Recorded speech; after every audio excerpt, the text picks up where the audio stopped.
అంతెందుకు, ఓపెనింగ్కి ముహూర్తం ఫిక్స్ అవని నిన్ను ఎంత స్పెషల్గా ఇన్వైట్ చేస్తాను చూడు. ఏం అక్కర్లేదు, మీరు ఎలా ఇన్వైట్ చేసినా నేను రాను. ఎందుకు? అత్తయ్య మావయ్య రాకపోయినా ఎలా అయితే ఆశీర్వాదం ఇస్తున్నారు, నేను లేకపోయినా నా ప్రేమ ఎప్పుడు మీతోనే ఉంటుంది. అబ్బూ, అసలు ఈ విషయాలన్నీ నీకెవరు చెప్పారు? ఏ, మీరు చెప్పినంత మాత్రాన నాకు తెలియదు అనుకున్నారా? ఇదంతా లేడీ నారద పనే కదా, ఎప్పటికప్పుడు అప్డేట్లు ఇస్తూ నీ విషయంలో పెద్ద రా ఏజెంట్ లో బిల్డప్ ఇస్తుంది. రేణునేమనకండి, తను మంచిగా చేసింది. హలో, నేను మొగుడవడం వల్లే నా చెల్లి నీకు మరదలైంది. సో నేనేం చెప్పినా మంచిదనుకోవాలి. నాకన్నా ముందు నన్ను మించి నీకెవరూ ఎక్కువ కాదు. నేనేమనుకుంటానో నా మనసులో మీ స్థానం ఏంటో మీకు తెలీదా? తెలుసు గాని ఈ మధ్యన కోపం పొగల కంటికి పొరలా కమ్మేసి నీ మనసు లోతు సరిగా కనిపించడం లేదు. ఏంటి కనిపించడం లేదా? అవును షా, ఐ చెకప్కి వెళ్ళినప్పుడు నెంబర్స్ లెటర్స్ చదివిస్తారు కదా, అలాగా మనం న్యూస్ పేపర్లు దగ్గరుండి చదువుతూ వేడి వేడి కాఫీలు తాగితే ఇలాంటి ప్రాబ్లమ్స్ క్లియర్ అవుతాయంట. అవునా? ఇప్పుడు ఆలస్యం అమృతం విషయం అన్నారు కదా, వెంటనే వెళ్ళి ట్రీట్మెంట్ స్టార్ట్ చేసేద్దాం. ట్రీట్మెంట్ లేదు, ఆయింట్మెంట్ లేదు, నేను వెళ్ళి వంట చేసుకోవాలి. ఒక సరసం లేదు, పాడు లేదు. ఏట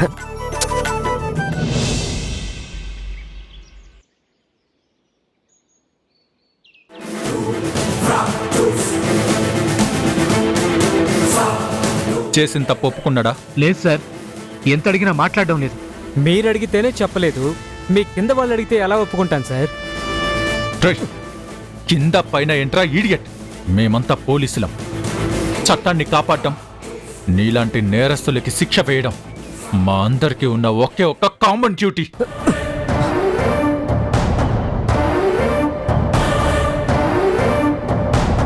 ఏంటి సార్, మీ డ్యూటీ జనాల మీద చేయాలి సార్. మినిస్టర్ శంకర్ లాంటి వాళ్ళతో పెట్టుకోవడం ఎందుకు సార్? ఏంట్రా అతని గొప్ప? అతను మాల మనిషి కాదా?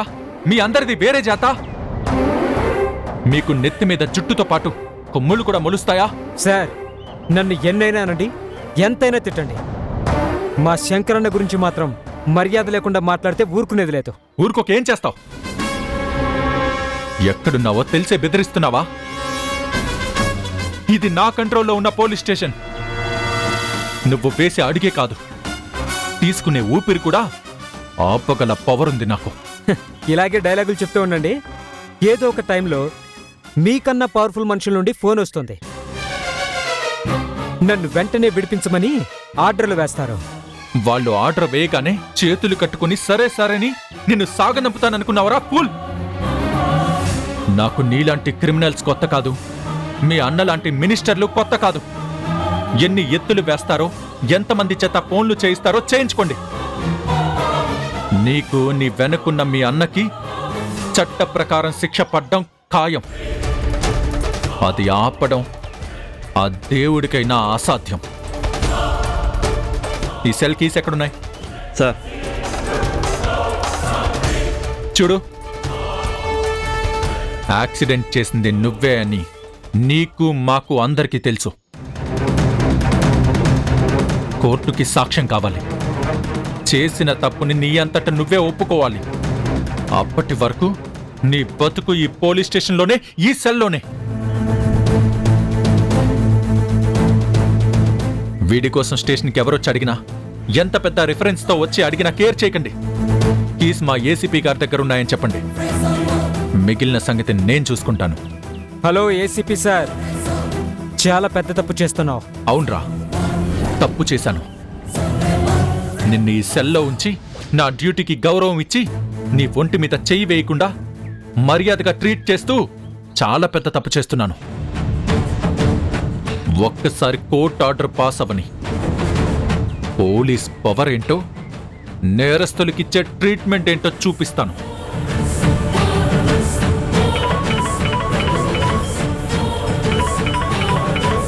నా కోసమే చేస్తున్నారు, నువ్వే మాట్లాడు. రే, నేను మాట్లాడనురా, మూడ్ లేదు. ఎన్నిసార్లు ఫోన్ చేసినా సైలెంట్లోనే పెడతాను తప్ప లిఫ్ట్ చేయను.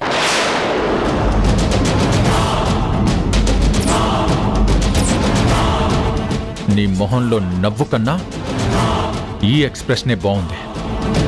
ఇదే మెయింటైన్ చేయి. Keep it up.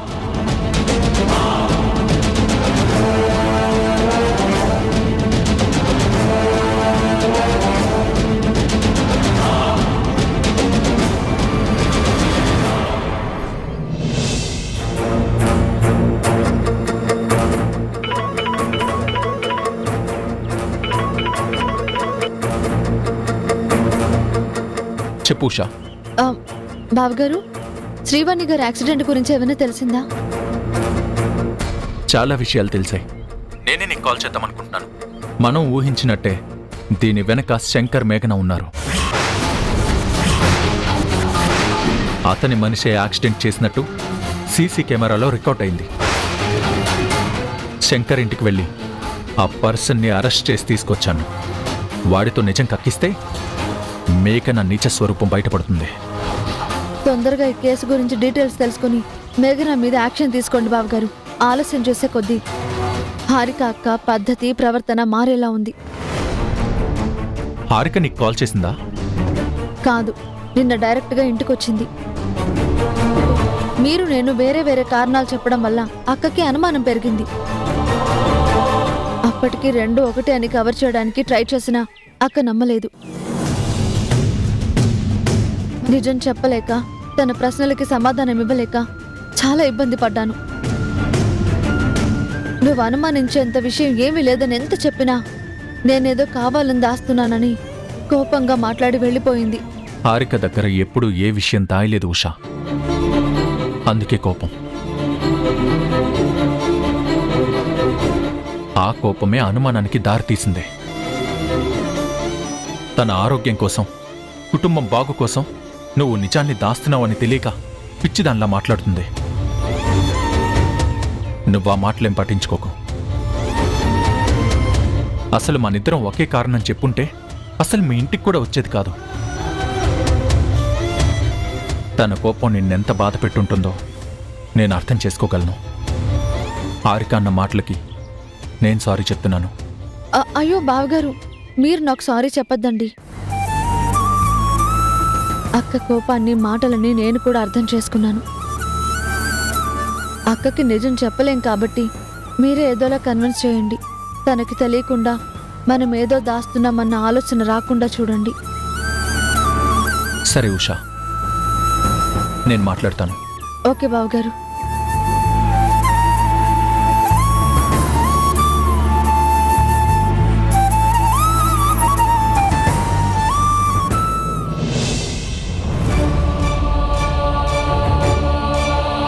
మా ఇంటి దగ్గర ఒక అబ్బాయికి యాక్సిడెంట్ జరిగింది. యాక్సిడెంట్ చేసిన వ్యక్తి పెద్ద రౌడీ. అతని మీద కేసు పెట్టనివ్వకుండా బెదిరిస్తుంటే బావగారు హెల్ప్ చేస్తారని రమ్మని చెప్పాను. ఉష వాళ్ళ ఇంటి దగ్గర ఎవరో న్యూసెన్స్ క్రియేట్ చేస్తున్నారంట. నన్నొచ్చి వాళ్ళకి వార్నింగ్ ఇవ్వమని చెప్పింది. మేం బిజినెస్ స్టార్ట్ చేసిన తర్వాత ఇంటి పనంతా నువ్వే చూసుకోవాలి. ఆ బాధ్యత అంతా నీదే.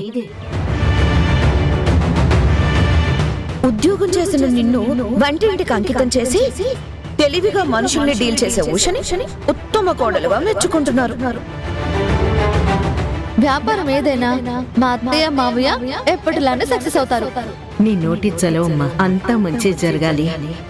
మేఘన జ్ఞానోదయం చేసిందో లేక నేను మనుషుల్ని అర్థం చేసుకునే విధానం మారిందో తెలియదు కానీ ఈ ఇంట్లో నా బ్రతికేంటో కొట్టొచ్చినట్టు కనబడుతుంది. అందరి దృష్టిలో మంచిదవ్వడం కోసం తన నిజ స్వరూపాన్ని దాస్తూ ఉష చాలా బాగా నటిస్తోంది.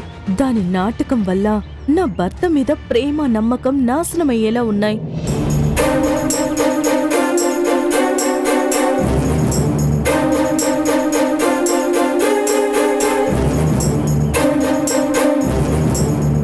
ఇక్కడేం చేస్తున్నావు హారిక?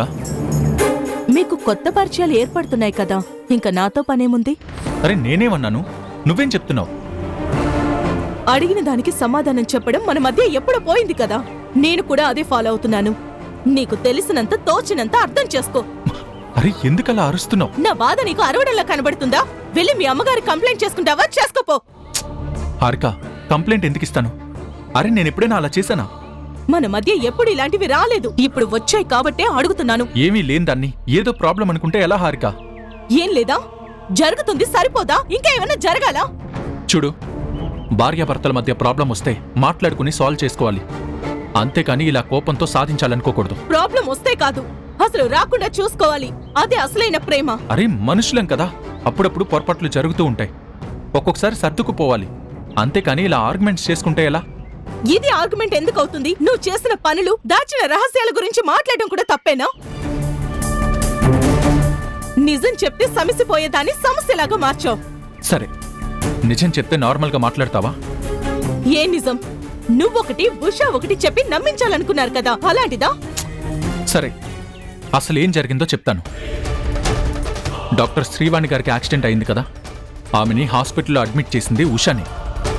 ఆ యాక్సిడెంట్ న్యాచురల్గా జరిగిందా లేక దాని వెనక ఎవరైనా ఉన్నారా ఇన్వెస్టిగేషన్ చేయమని ఉషా నాకు చెప్పింది. ఇదేనా ఇన్నాళ్ళు మీరు మీ మరదలు దాచిన నిజం? ఇది నేను నమ్మాలా? నీ మీద ఒట్టు. ఉషా శ్రీవాణి గారి యాక్సిడెంట్ గురించి మాట్లాడడానికే వాళ్ళ ఇంటికి రమ్మని చెప్పింది. అదేదో నాకే చెప్పొచ్చు కదా, నీతోనే ఎందుకంత స్పెషల్ గా మాట్లాడాలి? అరే అంటే నేను పోలీస్ ఆఫీసర్ని కదా, ప్రాపర్ గా ఇన్వెస్టిగేషన్ చేసిన తర్వాత నిజం బయటపడుతుంది కదా, అప్పుడు చెప్పాలనుకుందేమో. ఎలా అనుకుంటుంది? నేనేమైనా శ్రీవాణికి శత్రువునా ఫ్రెండ్నా? నా దగ్గర దాయాల్సిన అవసరం ఏంటి? అంటే మేఘనకు అబార్షన్ అయినప్పుడు ఆవిడ మాటల వల్లే కదా అమ్మ సంజయ్ నిన్ను అనుమానించారు. అదంతా గతం. ఇప్పుడు అత్తయ్య నా పొరపాటు ఏం లేదని నమ్ముతున్నారు. నన్ను అనుమానించినందుకు సారీ కూడా చెప్పారు. అంతేకాదు, ప్రెగ్నెన్సీ కోసం శ్రీవాణి గారితో ట్రీట్మెంట్ కూడా ఇప్పించారు. హారిక, శ్రీవాణి గారి యాక్సిడెంట్ గురించి నాకు కూడా కొన్ని డౌట్లున్నాయి. ఒక్కొక్కసారి మన కంటికి కనిపించేది నిజం కాదు, దాని వెనకాల ఎన్నో కుట్రలు ఉండొచ్చు. అదేంటో తెలుసుకునే పనిలోనే ఉన్నాను. కంటికి కనపడని నిజాలు ఒక యాక్సిడెంట్ విషయంలోనే కాదు, ఇంకా చాలా ఉన్నాయి. నమ్మించి మోసం చేసే వాళ్ళు మన చుట్టూ ఉన్నారు.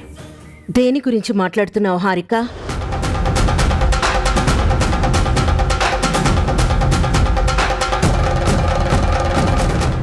నిన్నేనమ్మా అడిగేది. ఏం జరిగింది? నా వైపు చూస్తారేంటి? అత్తయ్య అడుగుతున్నారు కదా, సమాధానం చెప్పండి. ఏమైందిరా? ఏం లేదమ్మా, డాక్టర్ శ్రీవాణి గారికి యాక్సిడెంట్ అయింది, కండిషన్ చాలా క్రిటికల్గా ఉంది, దాని గురించే మాట్లాడుకుంటున్నాం. అయ్యో అవునా? యాక్సిడెంట్ ఎలా జరిగింది? రోడ్ క్రాస్ చేస్తుంటే ఫాస్ట్గా వచ్చిన వెహికల్ గుద్దేసింది. ఆవిడ్ని మన ఉషాని హాస్పిటల్లో అడ్మిట్ చేసింది. ఎవరు? ఉషానా? అవునమ్మా, సొంత మనిషిలా శ్రీవాణి గారికి సర్జరీ అయినంతసేపు హాస్పిటల్లోనే ఉంది. నిజంగా ఉష చాలా గొప్ప మనసురా. ఎక్కడైనా మంచి జరిగిందంటే అక్కడ ఖచ్చితంగా ఉష ఉంటుందన్న నమ్మకం పెరిగింది. అవును, నువ్వు హారిక దేని గురించి వాదించుకుంటున్నారు? అదేం లేదమ్మా. అదేంట్రా, ఏదో నమ్మకం మోసం అంటోంది కదా, అసలేం జరిగింది? అంటే అది తన ఫ్రెండ్ పర్సనల్ లైఫ్ గురించి ఏదో చెప్తుంది. శ్రీవాణి గారిలానే యాక్సిడెంట్ అయిందంట, అదే ఆ విషయమే డిస్కస్ చేస్తున్నాం అంతేమ్మా.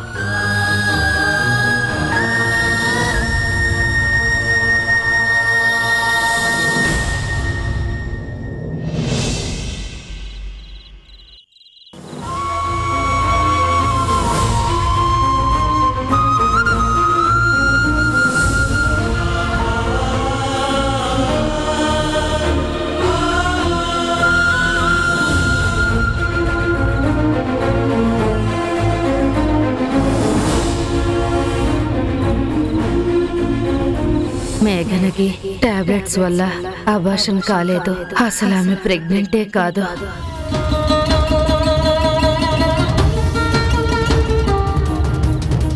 నువ్వు ఫోన్ చేసి ఇంటికి రమ్మంటానికి కారణం అడిగినప్పుడు నువ్వు తరుణ్ సంబంధం లేకుండా సమాధానం చెప్పారు చూడు, అప్పుడే అనుమానం వచ్చింది. అన్నయ్య చేస్తున్న మ్యూజిక్ ఆల్బమ్ ఓపెనింగ్ ఉందంట కదా, ఇన్వైట్ చేయడానికి అన్నయ్య పల్లవి వచ్చారు. కంటెంట్ గుర్తుంది కదా, భార్య ప్రేమని కూడా కాదనుకుని భర్త తన లవర్ తో ఒక వర్షం కురిసిన రాత్రిలో కమిట్ అవుతాడు.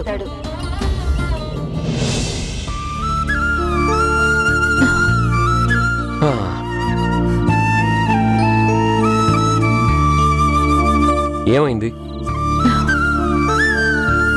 పాట రాయలేకపోతున్నానండి. రాయలేకపోతున్నావా? నువ్వా? ఫస్ట్ టైం ఇలాంటి మాట నీ నోటి నుంచి వింటున్నాను. ఎలాంటి సిచ్యువేషన్ అయినా సరే టైం తీసుకొని బెస్ట్ లిరిక్స్ రాసే నువ్వు ఇలా అనడం అస్సలు బాగోలేదు. నాకు కూడా నచ్చలేదు. ఎంత ఆలోచించినా పాట కంటెంట్ని పదాల్లో పెట్టలేకపోతున్నాను. అంటే నీ మైండ్లో పాట రాయాలన్న ఆలోచనని డామినేట్ చేసే ఆలోచనలు తిరుగుతున్నాయన్నమాట. అయితే ముందు ఆలోచనలన్నీ పక్కన పెట్టు, రిలాక్స్ అవ్వు. ఆ తర్వాత పాట రాయడం స్టార్ట్ చేయి. ఒక పాత్ర, భావాలని, కష్టాలని ఊహించుకొని పాట రాయడం సులువేనండి. కానీ పల్లవి ఇచ్చిన కంటెంట్ నాకు అస్సలు నచ్చలేదు. అందుకే పాట చరణం దాటి కదలడం లేదు.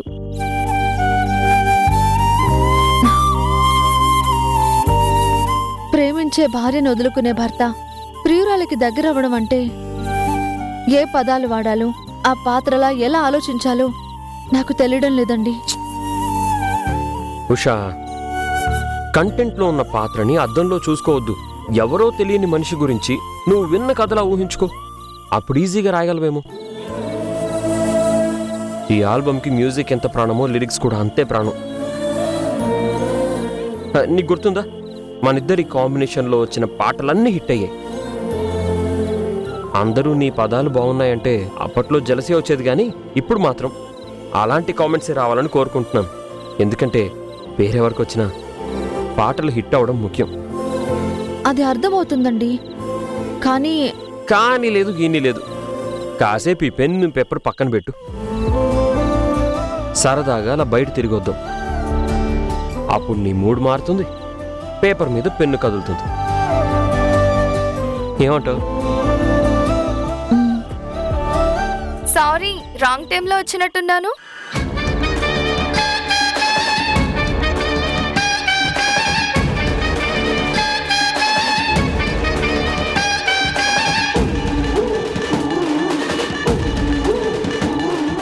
అలా ఏం లేదు, రా పల్లవి. పాటలు రాయడం స్టార్ట్ చేసినందుకు థ్యాంక్స్ ఉషా. మా ఆయన కోసం రాస్తున్న పాటలు ఇవి. నాకెవరి థ్యాంక్స్లో అవసరం లేదు. నాకు నీ సంగతి తెలుసు ఉషా. అయినా సరే ప్రొడ్యూసర్గా నా గ్రాటిట్యూడ్ చూపిస్తున్నాను. యాటిట్యూడ్ చూపించకుండా ఉంటే చాలు. ఏది పాట ఎంతవరకు వచ్చిందో చూడొచ్చా? ఉషా, పాట చూపించు.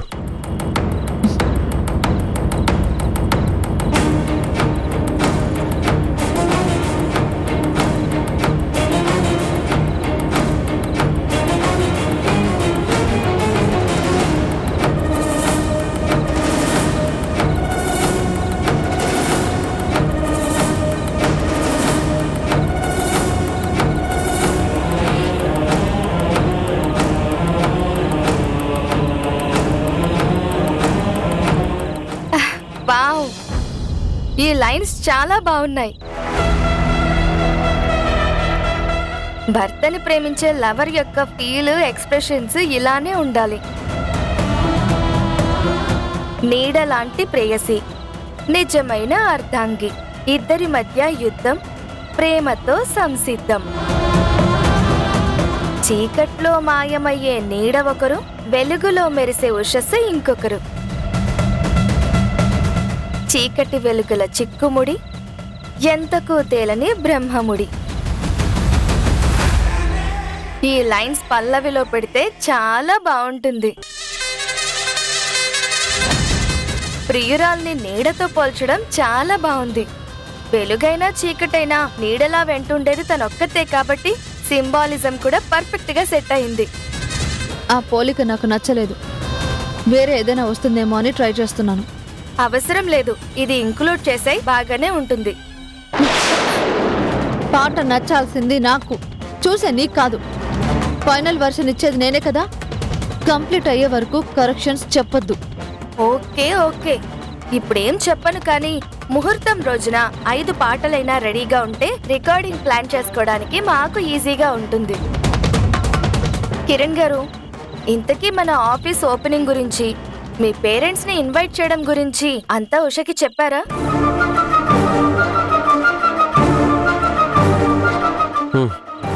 తనకు ఆల్రెడీ తెలిసింది. ఓ, ఈజ్ ఇట్? ఎన్ని రోజులు కిరణ్ లాంటి భర్త దొరికినందుకు నువ్వు లక్కీ అనుకున్నాను. కానీ ఆంటీ అంకుల్ లాంటి అత్తమామలకి కోడలైనందుకు నువ్వు ఇంకా లక్కీ అని వాళ్ళని మీట్ అయ్యాకే తెలిసింది. వాళ్ళు నాతో ఎంత బాగా మాట్లాడారో. ఇన్ని రోజులు వాళ్ళని మీట్ అవ్వకపోవడం చాలా తప్పనిపించింది. యాక్చువల్గా నీ మాటలకి నువ్వు వాళ్ళకి ఇచ్చిన రెస్పెక్ట్కి చాలా హ్యాపీగా ఫీల్ అయ్యారు.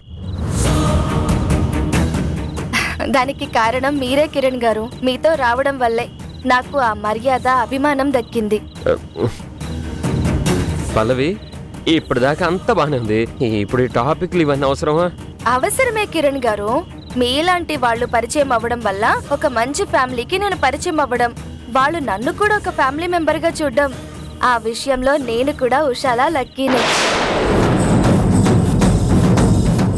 ఏమంటావు ఉషా? పాటలు రాస్తున్నానో లేదో చూడడానికి వచ్చావు. రాస్తున్నాను.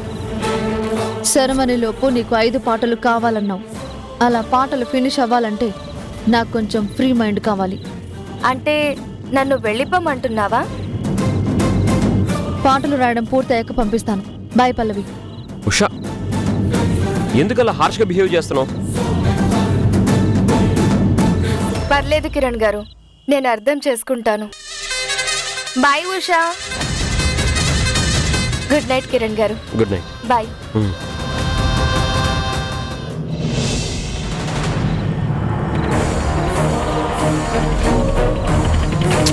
పాపం కదా, పల్లవి మన ఇంటికి వచ్చింది.